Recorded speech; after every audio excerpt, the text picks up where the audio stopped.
Okay. All right. I did the bulk of this. This is the old style. I did change up how I did sew-ins for a while, but I'm going back to my old way because I liked it better. I'm going to show you all how I close it again, since that was always a trouble spot for a lot of people. And I'm going to try to explain it a little easier for you. I hope my battery lasts. Before I explain it, I have to show you my new addictions. As far as shampoo, I was really looking around for something that wouldn't irritate my skin and then I feel would actually do a good job. So I got Organics olive oil shampoo. I hope you can see this. I hope it's at a good angle. I don't know what the camera's recording right now.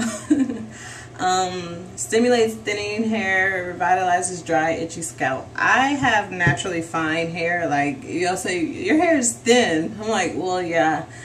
And so is my mother's, and so is my grandfather's. Like, apparently I got that side. My grandmother's hair is thick and full. My little sister got that. Whatever. So I work with it. That's a good shampoo. And conditioner, I no longer use this one, the cholesterol. I just don't. After a while, it just stopped being of any use to me anymore. So I got the olive oil deep conditioner. Oh my goodness. Very good. Very good. This is, and $1 more, but it's $3.99, so it's still cheap.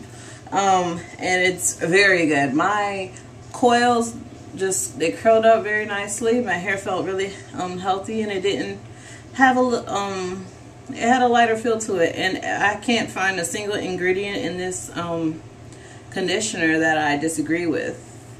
So I definitely recommend it. It was new at the store I go to. And I got these both at the hair store. They're going to be different in everybody's city because this is a local hair store. So, yeah. These two. And what I use to moisturize my sew-ins is this, like, basically oils with a nozzle. And this is a tea tree oil. Moisturize my hair. And I just honestly just put it in between the net and just squeeze it out a little. And it smells so good. So on top of moisturizing, you smell good. And like when you get compliments from men on your hair and the smell of your hair and just you, that's when you're doing good. Like I like when guys say, you smell good, your hair smells good. Cause honestly, I never think y'all pay attention. So alright. I used the same technique. I braided it, but this time, instead of braiding it all back, I braided the cornrows in the front in this direction just so I could grip it a lot better when I sew it in. And I did it very close to this to the hairline. I braided very thin braids this time. Sorry I couldn't record that. It was too late at night and too dark. And I just went back and forth like I usually do, and I've come to this. Now I'm questioning if I have enough hair. That's why it's important to measure. And I did measure, but I always get like this. I always get paranoid. What if I don't have enough? Now what I'm going to do is, I have a nice little box here, but I know where I want to close it, somewhere up here. I'm no longer going to add tracks to the front just yet because it would just make this super thick. You see that? That's thick enough for me. Because if I were to brush it out, that's thick enough. And I would do bangs like a lot of ladies, but I just think right now my face is too fat for bangs. I want to lose a little more weight before I do that look, because I have a big head. So I know it works for me, okay? And you're always free to leave hair out. I just don't, because I don't want to trifle with any of my hair. I want it all to grow at a nice even length by not exposing some to heat or anything. I'm going to take this track and measure, and these are really close together, all the tracks up till now, so I'm going to space them at least an inch apart, just because I want to take up as much space as I can, and it won't show. Especially if it's on the bottom, because it's going to be covered by more hair. I'm hoping I'm answering a lot of the questions that I've been asked and probably will be asked. And yeah, so I've been doing this lately. Sewing on the thicker side. Well, that'll show up thicker. There's a double side, a side with the, you can see the weft doubling, and then the side where, you know, it's just singular. I actually lay the double side down just because it just makes it look a lot thicker. It's the same hair. And a lot of people have been asking how to actually put it on. Alright, I didn't know, so many people weren't aware. Again, you're going to simply take the needle and stick it through any entry in the track. There is no rule to it. There really isn't. I find some tracks it's a little thinner on the top, but if I feel that the string may come through, the needle may break, I'll go through the thicker part. The needle may break. The needle may break the track. Okay, let me clarify. The needle breaking the track, because it can happen. I've done that where I put the needle in and it just slipped right through like that and sort of broke the track. So you want to make sure it's in a very thick part where it won't split through, and you just stick it right through. And then what you do to connect it is to stick it through the net, because I have a net on my head. You stick it through the net and just combine it with the braid and then come back out with it. It's really not that hard.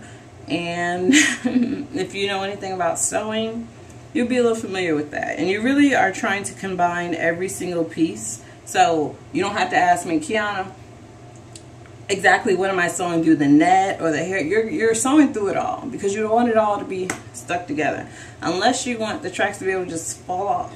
Alright, so you take it and insert it at the end, at the beginning, I'm sorry, and just lay it out and just measure it again. I always do that. I hope you can see this. Just see, and I stretch it across, see if I measured correctly. And I've always traveled up if I didn't have enough space. And just sew it on in.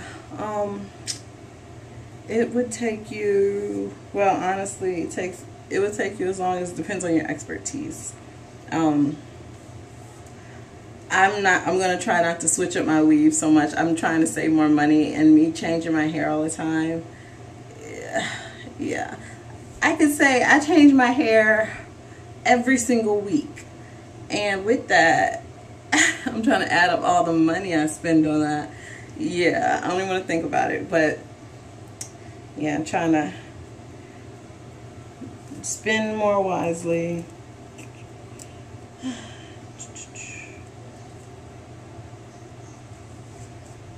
Alright. And I'm just going to bring it in. I have to look in the mirror real quick, y'all.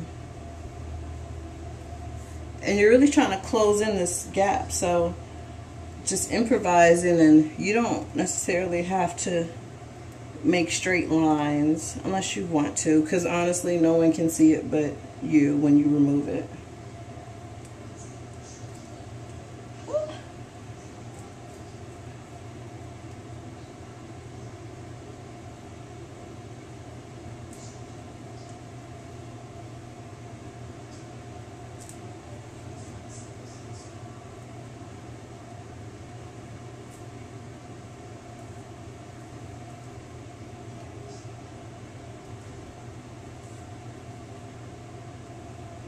Okay. My arm. And then after I do that, I just brush it on down just to make sure that it all lays evenly. Then I'll let it out. This is 14-inch and 12-inch Bobbi Boss. It's called Bobbi Boss. I'll go get the packaging later, but I've never used this hair and I'm really loving it. It's 100% human. It was on sale 12-inch for $27.99, 14-inch for $32.99. So it was a sale. Hey, I'm glad I came at a sale time for such good great hair. I will not get anything Milky Way related. Milky Way is a no-no. As soon as it gets wet, it like dissolves. Ugh. It just goes downhill. I was so upset. Can't even wash Milky Way hair. And if you disagree, please show me proof that it'll last through some water. But you all see where I'm going with this, don't you? I'm going to fill it in, and then I'm going to get to about here, and then I'm going to start to make the tracks go circular. Now, I'm going to finish that up, and then I'll be right back.